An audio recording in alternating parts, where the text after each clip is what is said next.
Magandang umaga Pilipinas, magandang umaga Timog, Hilaga, Silangan at Kanluran.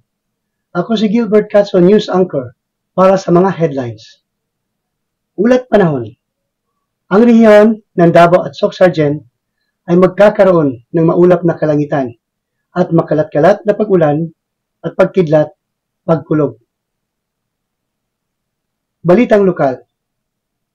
Marso 8, special non-working holiday sa Davao de Oro. Ang Davao City 911 ay Gawad Kalasag Awardee.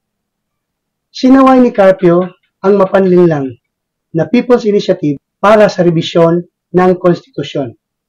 Nawasak ang plantasyon ng marijuana, binuwag ang drug den sa BARMN o BAR. Bansang balita. Minarkahan ng Navy ang panghihimasok ng mga elektronikong kakayahan nito sa World Positioning System or WPS. Seryoso o bastos ang panawagan ni Duterte para sa Estado ng Mindanao ay naghahatid ng mahihirap na katanungan. Balitang pandaigdig. Buhay sa Mars.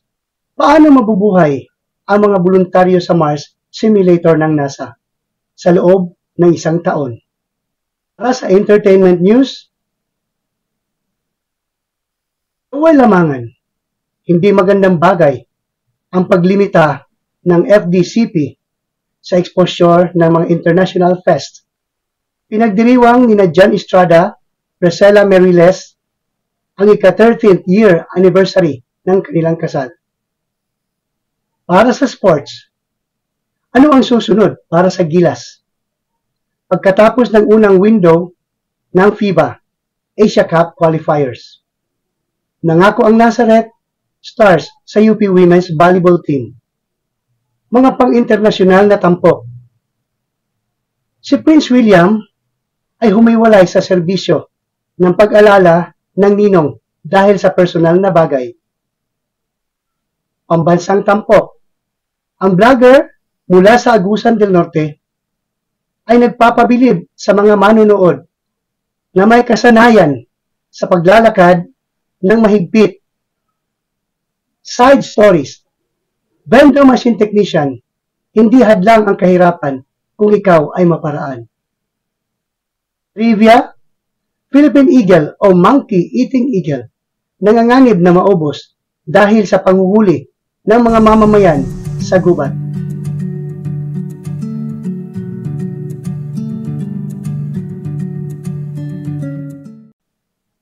Ulat panahon.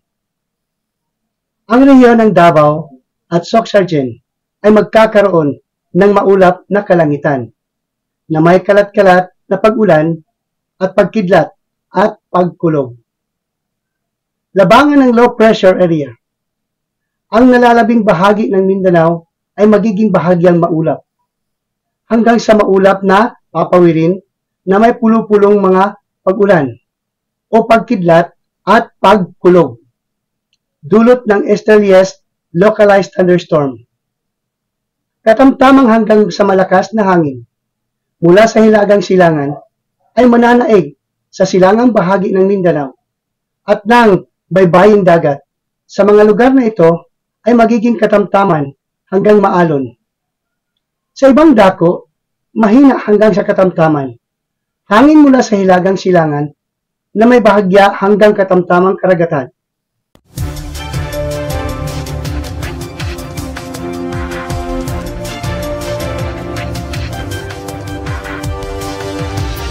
Lokal na balita. Marso 8, special non-working holiday sa Davao de Oro. Opisyal na diniklara ng Malacanang ang Marso 8, 2024 bilang isang special non-working holiday sa lalawigan ng Davao de Oro bilang pagdiriwang 28th anibersaryo ng pagkatatag nito. Pinirmahan ni Lucas P. Bersamin, Executive Secretary, ang Proclamation No. 481 Series 2024 noong February 22, 2024 sa ngalan ng Pangulong Ferdinand Marcos Jr. Nararapat na mabigyan ng buong pagkakataon ang mga probinsya ng Davao de Oro na makilahok sa okasyon at makisaya sa pagdiriwang, sabi ng proklamasyon. Davao City Central 911 is Gawad Kalasag Awardee. The city government of Davao Central 911 was awarded the Gawad Kalasag o Kalamidad at Sakuna Labanan, Sariling Galing ang Kaligtasan, by the Office of the Civil Defense Davao Region, OCD Davao, as the best government emergency management and response under the team category noong Lunes, Pebrero 26, 2024, sa City Hall Drive, San Pedro Square, sa lungsod na ito. Sinaway ni Carpio ang mapaglinlang na People's Initiative para sa revisyon ng konstitusyon. Binigyan ng label ng retired Supreme Court Senior Associate Justice Antonio Carpio ang panukalang revisyon ng 1987 Philippine Constitution sa pamamagitan ng People's Initiative bilang isang fraud. Sa pagsasalita sa isang forum sa MIC Retreat House sa Davao City noong Linggo, February 25, nangatwiran si Carpio na ang People's Initiative na ipinapakita bilang isang paraan para sa mga reformang pang-ekonomiya ay talagang isang probisyong pampolitika na naglalayong maimpluwensyahan ang halalan sa 2028 at potensyal na ilipat ang gobyerno sa isang sistemang parliamentaryo. Iginiit ng retiradong maestrado na ipinagmamalaki ng Pilipinas ang isa sa mga pinaka-liberal na batas sa pamumuno ng dayuhan sa Timog Silangan, Asia, na binanggit ang kamakailang binagong Public Service Act bilang isang makabuluhang hakbang sa pagbubukas ng ekonomiya sa mga dayuhang pamumuhunan. Wasak ang plantasyon ng marijuana, na dismantle ang drug den sa BARMM o BARN. Sinira ng mga otoridad ang isang plantasyon ng marijuana at nasamsam ang illegal na droga habang binuwag din nila ang isang drug den at naaresto ang mga apat na suspect sa makahiwalay na anti-drug operation sa Bangsamoro Autonomous Region, Muslim Mindanao or BARM. Sinabi ng Philippine Drug Enforcement Agency or PDEA sa BARM na winasak ang plantasyon ng marijuana sa sitio Mangal-Mangal, Hunhungan Village, Kalingalan, Kaluwaang, Sulu noong Linggo, February 25, 2024. Sinabi ng PDEA, BARM, nitong Martes, February 27, na bago matuklasan at masira ang plantasyon, nasamsam na mga operatiba ang 6,000 halaga ng pinatuyong dahon ng marijuana mula sa dalawang magsasaka sa isang buy-bust operation noong Linggo, February 25, 2024.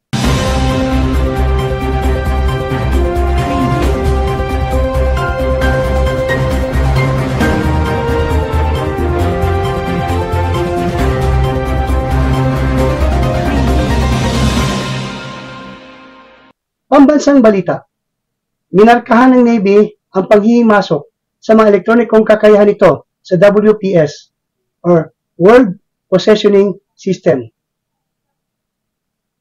Minonitor ng Philippine Navy ang interference sa kanilang electronics capability sa panahon ng operasyon sa West Philippine Sea, sinabi ng isang opisyal nito, Martes.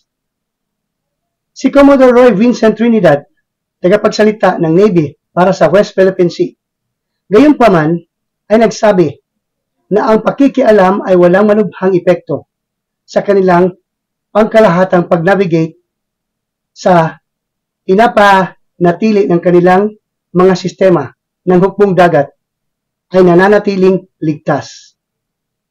Nauna rito, sinabi ni Trinidad sa isang regular na press briefing sa Camp Aguinaldo na ang mga aktibidad ng China West Philippine Sea ay matagal nang nangyayari pagdating sa interference sa ating mga electronics capabilities. Ito ay nangyayari sa nakalipas na 3 hanggang 4 na taon, marahil kahit na mas maaga. Seryoso o bastos, ang panawagan ni Duterte para sa estado ng Mindanao ay naglalabas ng mahihirap na katanungan. Ilarawan ni Retired Justice Associate Court Justice Antonio Carpio bilang hot air, ngunit ang mga tanong ay tinutugis ang kamakailang rant ni dating Pangulong Rodrigo Duterte tungkol sa pagpapabaya sa Mindanao at panawagang hiwalay na estado. Ang makapagsasabi ng katiyakan kung seryoso ang dating pinuno sa panawagan na humiwalay ang Mindanao maliban kay Duterte mismo, nakilala sa kanyang pagkahilig sa mga panlalait at pangungulit sa kanyang 6 na taon bilang Pangulo. Ngunit sa isang bagay ay tiyak, ayon kay Maria Ella Atienza, profesor sa Agham Politika sa Universidad ng Pilipinas, Diliman. Ang panawagan ni Duterte para sa paghihiwalay aniya ay nag-hijack ng mga tunay na pagtatangka tungo sa kapayapaan at kaunlaran sa Mindanao. Sinabi ni Atienza na ang mga salita ni Duterte ay maaari ding magdulot ng pagkakabahagi hindi lamang sa Mindanao, kundi sa buong bansa, lalo na sa kapayapaan at pagbuo ng bansa at ang pagkakakilanlan ng Pilipino.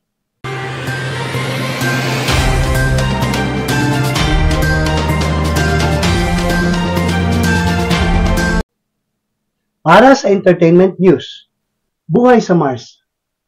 Paano mabubuhay ang mga voluntaryo sa Mars Simulator ng NASA sa loob ng 1 taon? Nag-aalok ang NASA sa mga voluntaryo ng kakaibang karanasan dito sa mundo, kung saan kumakain, naninirahan at nakikipag-usap ang mga kalahok na parang mahigit 200 milya ang layo sa kalawakan. Nagbibigay daan para sa paggalugad ng tao sa Mars sa hinaharap. Ang programa ng Crew Health and Performance Exploration Analog ng NASA ay kasalukuyang nagre-recruit ng mga kwalipikadong individual para sa ikalawa nito sa 3 taon na simulation or simulate na mission. Sa loob ng 378 days, maninirahan at magtatrabaho ang 4 na miyembrong kupunan sa loob ng Mars, Dune Alpha, isang 1,700 square foot 3D printed na tirahan na matatagpuan sa Johnson Space Center ng Houston. Ano ang buhay ng isang kunwa na version ng Red Planet? Kaya, ano ang buhay sa isang kunwari na version ng Red Planet? Susan Bell, nangunguna para sa Behavioral Health and Performance Laboratory ng Mars ng NASA sa Johnson Space Center, ay nagsabi sa ABC News kung ano ang maaring asahan ng mga voluntaryo. Joel Lamangan, hindi magandang bagay ang paglilimita ng FDCP sa exposure sa mga international fest. Sa halip, nalilimitahan ang pagkakalantad ng mga pandaigdigang pagdiriwang ng pelikula upang makayanan ang kamakailang pagbawas ng budget. Ang Film Development Council of the Philippines, EDCP, ay dapat makipag-ugnayan sa mas maraming grupong may kinalaman sa pelikula sa ibang bansa upang tumulong na turuan at paunlarin ang mga direktor na Pilipino at ang kanilang mga manonood, sabi ng award-winning filmmaker Joel Lamangan. Kamakailan ay inanunsyo ng FDCP. Nalalahok lamang ito sa 5 pang-internasyonal na pagdiriwang ng pelikula sa taong ito at sa halip ay tutuon sa paglikha ng mga programang nakatuon sa pagtuturo ng mga mag-aaral at manunood ng pelikula, lalo na ang mga mula sa mga rehiyon. Ipinagdiriwang ni Jan Estrada, Priscilla Meriles ang ika-13th anibersaryo ng kasal. Lumilitaw na nalampasan ni Jan Estrada at Priscilla Meriles ang kaguluhan ng kanilang relasyon noong nakaraang taon nang ipagdiwang nila ang kanilang 13th anibersaryo sa kasal tulad ng dati. Sa kanyang Instagram account noong Lunes, February 26, naalala ni Estrada ang kanyang pag-aalinlangan tungkol sa muling pag-aasawa. Ngunit si Meriles ang nagbago ng isip. Hindi ko nais na magpakasal muli hanggang sa makilala ko ang taong ito. 16 years na taon na ang nakalipas. Talagang binago niya ang isip ko. Happy 13th love, sinulat niya. Ibinabahagi din niya sa isang sulyap ang kanilang romantic dinner date kung saan nagpakita siya upang bigyan ang kanyang asawa ng isang bouquet ng pula at puting rosas. Samantala, binatiin ng dating beauty queen si Estrada sa kanilang Instagram account.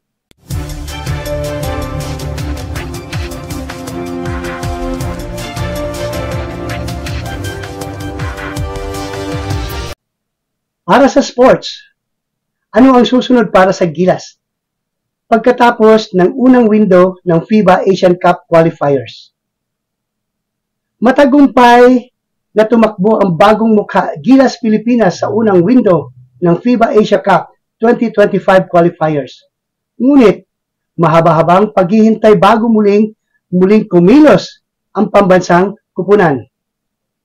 Ang mga tawag sa pambansang kupunan ay babalik sa kanilang mga kupunan sa PBA at mga liga sa ibang bansa bago sila muling magsama-sama para maghanda bago ang Hulyo habang ang Gilas ay naglalaban para sa Olympic spot sa pamamagitan ng 2024 FIBA Olympics Qualifying Tournament. Sa palagay ko ay walang isang tao sa aming kupunan na hindi umaasa sa Hunyo upang maisagawa muli ang bagay na ito. Sabi ni Cone, pagkatapos ng kanyang mga awards na tapusin ang kanilang unang gawain sa bagong panahon ng Gilas ng madali. Nako ang Nazareth Stars sa UP Women's Volleyball Team.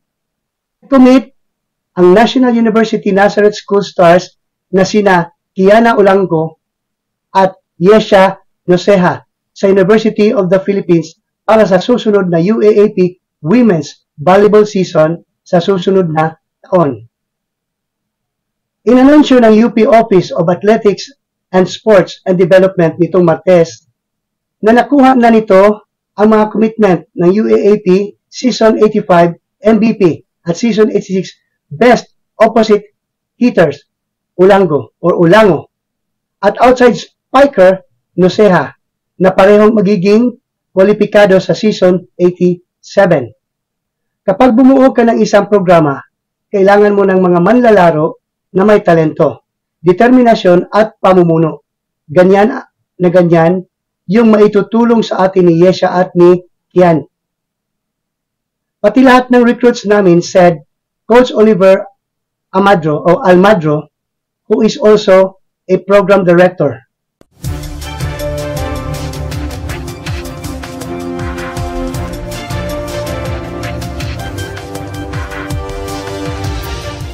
Mga pang-international na tampok.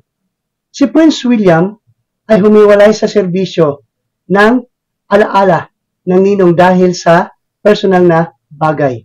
Malalampasan ni Prince William ang isang serbisyo sa pag-alala para sa yumaong Haring Constantine ng Greece dahil sa isang personal na bagay, sinabi ng isang royal source sa CNN.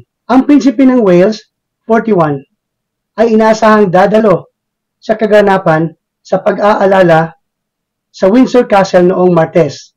Ang source ay hindi na magdetalye tungkol sa huling minutong pagbabago ng mga plano.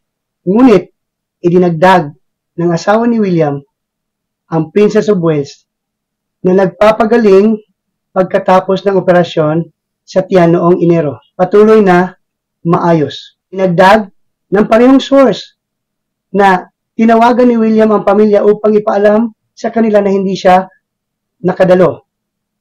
Si Kate ay wala sa mata ng publiko habang siya ay patuloy na nagpapagaling sa bahay at hindi inasahan babalik sa mga tungkulin ng hari hanggang pagkatapos ng Pasko ng pagkabuhay.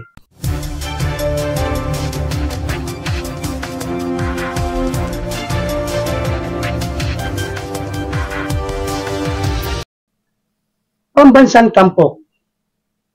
Ang vlogger mula sa Agusan del Norte ay nagpapabilib sa mga manonood na may kasanayan sa paglalakad ng mahigpit. Isang lalaki mula sa Agusan del Norte ang humahanga sa kanyang mga manonood sa kanyang mga nagkakamanghang stunt na ginawa sa isang manipis na hibla ng alambre. Kilala rin bilang Boy Alambre.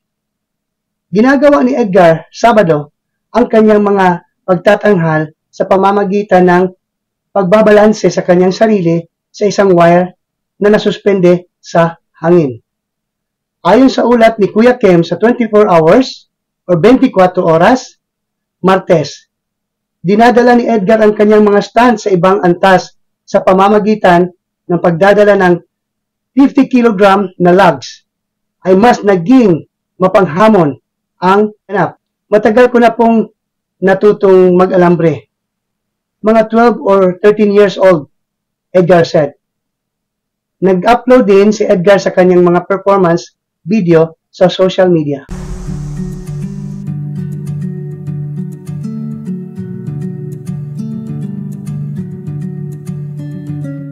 Mayong hapon sa tanan.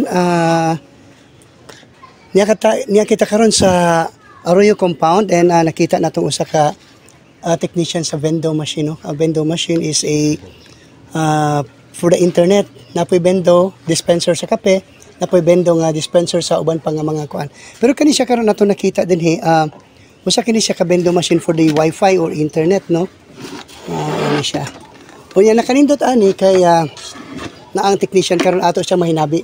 Ato siyang maistorya kung unsa ang naa sa sulod ug unsay kitaan ani, unsay maayo nga mga pwedeng mabuhat nato pinagi sa bendo. Maayong hapon di sir, pwede makakuha mo pangalan? Si Johnny Denny, maayong hapon po, Roca Corba. Uy, Johnny Roca Corba. Kailan ako ni nga mga kuan? Pila nakakatuig nga technician sa ano sir sa wifi? Mga since itong pandemic ani, mga 5 years na siguro. 4 years. Sa imong kuan, sa imong pagka technician siguro daghan na po kag ubay-ubay na po imong naagyan nga mga trouble. Ubay-ubay jud. Simple naman ang mga trouble niya. Sige daw sir. At least saka na madaot ang pares ani, nadaot siguro ang kaning iyang USB to LAN. Una siya ang nag-support sa internet sa isa sa kabindo. Para makahatag siya sa mga customer ba. Isibilis danan ni. Pero dapat step by step siya. I-troubleshoot din mo siya kung unsa iyang daot. Dili ba siya kalas og konsumo sa kuryente? Dili. Gamay na jud kay siya konsumo sa kuryente kay every set ani siya na ano siya mga voltage na ginahatag sa isa ka tawag ganing board niya. Sa board lang niya kay 12 volts lang ang gina-consume. Okay. Tapos sa mga antenna niya, depende kung unsang antenna imong gamit, kay naman siya antenna ang ginatawag na to na access point niya. May 12 volts or 24 volts kasagaran. Makahatag ka ba sir og mga figure kung mga sa isa ka vending machine pila ang kantidad doon? Mga kuan lang siguro. Karon kay bara-barato naman mga 7,500 to 8,500. Okay. Makaset na kay sa kabindo. Wow. Unya sa 7,500 nga 7,000 7,500 nga kapital mo. Pila pod mostly kitaon o kasagaran sa imong ma-open nga mga window machines? Depende siya sa mga lugar. Namagoy lugar na nanay mga internet, so medyo gamay-gamay lang siya. Butang na to mo daily lang siya og 50 to 70 daily. Wow. So mukuha siya og mga 2.5 kinsina ana. 2.5 ang kinsina. Oo. Okay. Ang pinakadako na ko nakuha na bindo is 10k per kinsina. Mga kano sa ato? Sa bindo lang. Isa ka area lang ko, nako area dira nga nana. Wow. Daghan siya kuan kay na siya access point na tulo ka buok. Na siya antina didto, diri og dito sa likod. Pwede man siya butangan nimo og access point na tulo. Yes. Sa isa ka bindo mag-extend ka ba? Eh para mo lawak ang imong kuan. Wow. O imong range mo sa internet. Una daghan na makagamit. Indot no. Sa ngani nga kuan sir. Dali na siya mabawi. Unsay ma-recommend nimo sa kanang gusto nga mag-invest ini? Ika-recommend lang gyud ako nin dapat makabalo jud ka. kung unsaon nimo pag set up ning bendo para di ka madakan sa para sa ako technician. Yeah. Nya dali ra pud nimo kay matanawan man din nimo. Dali ra nimo matkit-kitan ba kay ang technician ba pero grabe ka busy. Mao gyud. Kaya ako mismo na ako duha ka book unit sa balay. Mm-mm. Tuig nang nag-standby. Wa na kita. Kay nga naman di man nagita Technician. kabalo nga igsuon mo kuri-kuri no nya lisod man pug atong kuri-kuri o basig mo samot og kaguba. Muna nga kailangan gyud sa saktong kamot nga maadto. Mura pud na og sa atong kasing-kasing nga kailangan sa saktong tao siya moadto. Sama pud na sa ka technician nga kailangan sa saktong technician gyud ang mugunit. Sir, tawag ani. Naaman po si Kwan, si YouTube matabang sa mga. Yes, naa si YouTube makatabang sa imuha. Unya karon no, unsa may mga delikado nga mga madaot siya, mga pwedeng posible nga aspect nga makapadaot sa usa ka kuan. Abog lang yun. Abog siya. Short sa kuryente. Short sa kuryente. Kay mag-spark man siya, short sa kuryente niya. Palitag kusog, madawat ang board. Yes. So kung ang board may madawat, mo din mahal-mahal niya. Mao Ang ba? board lang yung problema yung kasagaran madawat o coin slot. Okay. Kay tungod sa coin slot kanang mga suyop ng mga abog ba. So dali lang siya man kasagarang maintenance niya board o Okay. coin slot. Pati Pero ang sa SD tan-aw card. nimo kung makabalo lang gyud ka nga mo maintain sa maong kuan, mukita gyud ka. Mukita jud ka. Okay. Siyempre mo gani padayon ko karon nga kuan. Okay, Kung di ka mukita di na ka padayon. Bitaw no. Kay ako man gud wala ko ni padayon kay naguba na niya ako technician nga sakto nga. Ay na nagkita ta karon kay coincident nga nagkita ta karon so pwede pud na akong mapakita na ako sa imo ang unit para nga mo sakto gud ang Sige, yang dalalan to diri ka tutong tanaw no si problema to. Kay Unya, sayang pud imong income ba? nakay sarili nga pwesto po sa inyo ha. Na tulo na duha na ka area ako ah. I mean, nakay shop. Wala po ko siya Balay sa lang. balay lang yun. So unsa nila pagka-contact sa imo kung gusto mo nila nga mo avail sa imong serbisyo? Through Messenger lang. Atubangan sila sir, ina. I-contact lang ko through Messenger, Johnny Roca Corba, or i-PM lang ko ninyo kung gusto mo magpabuhat og bindo or na may bindo na daot, ato lang tanawon para ma-repair na to, para mapaandar na to balik. Wow. Wapo no. Kontakan lang ninyo siya kay di man ako ma-memorize yung pangalan. Nag-review na ako sigurado ko makita na ako ma-remember na ako. Ug isip pud usa ka kanang investor karon Wapo din na posible na nga maayo ang duha ka unit nako dito sa balay ug magamit na pod siya. Unya, lastly na lang sir, akong pangutana. Unsa kadako ang natabang sa imuha sa mga vending machines? Dako kay katabang sa ray. Asa ba ka manguhag tag 15,000 imong kinsina or tag 1,000 imong daily sa mga pulo ka bindo siguro nako na. Akong area diri is diri sa Arroyo na ako'y 5. Nya na ako'y unom dito sa Takunan. Wow. Motor siya. Ang pangutana, isa ka pangutana karon, personal nga pangutana. Ulitaw minyo, Minyo. pila ka buk anak? Puro man Dili pila ka buk asawa no, pila ka buk anak. Pila buk anak? duha puro magulang. So puro magulang. Opo. Pareho din ta puro maguwang. Okay. So dili na makuha sa kita ang siyempre pang-adlaw-adlaw nga panginahanglanon sa eskwelahan sa mga bata Hindi. ug ang pangkonsumo sa panimalay. Punta kung wala lagi mga debts lagi. Utang. Okay, ana magina, dili man ta mabuhi sa kalibutan kung wala ta ani kay matod pa sa mga bankers, if you don't have a credit line, you are not a businessman. So, kung na kay credit line, tan-aw mo na basihan sa imo ha kung nani si credit line, sige po tangon tani kay maini mo bayad. Lagi mo na naka problema lagi karon daghan na kay maanyak si ma. Pagkuha dali kay. Dagay Nara tentasyon. mo bayad do. Oh, okay ra man na siya. Basta kay naay nagpaabot sa imo nga income. So salamat kaayo sir sa imo nga Sige time po, no. sir. Unsa nga mga unit ni ka? Nabay mga brand ni siya nga ka wala. Wala siya brand pero na siya mga software nga ginagamit na to para okay. maandar sa kabindo. Akong ginagamit is LPB o Pisopay pa lang. Okay. Pero Sige. Pisopay ko karon nag-focus. So mga higala, mo kadto no kung gusto ninyo nga mo avail sa services anyway, ibutang mo nato unya sa atong i-display mo nato unya iyang pangalan ug iyang cellphone number. Nama kay cellphone number sir? Na. Sige Pero daw. sa akong asawa to. Sa imong Memorize asawa? na ako. Oh. Sige daw, pwede ba? 0935-1068-599. Okay, mo kadto ang iyang cellphone number. Kung gusto niyo mo avail katong na yung mga problema sa Bindo. vending machine, yara. It's all about time. Magkita-kita ta. Pinoy Rob News Channel.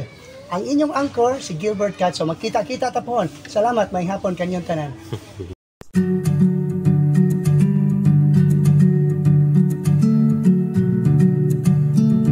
Alam po, para sa mga balita ngayon, please like, share, subscribe, and click the bell button. para sa magiging update ng Pinoy Rab News Channel. Ito si Gilbert Lopez Martí Hicatso, ang inyong host. Maraming salamat po.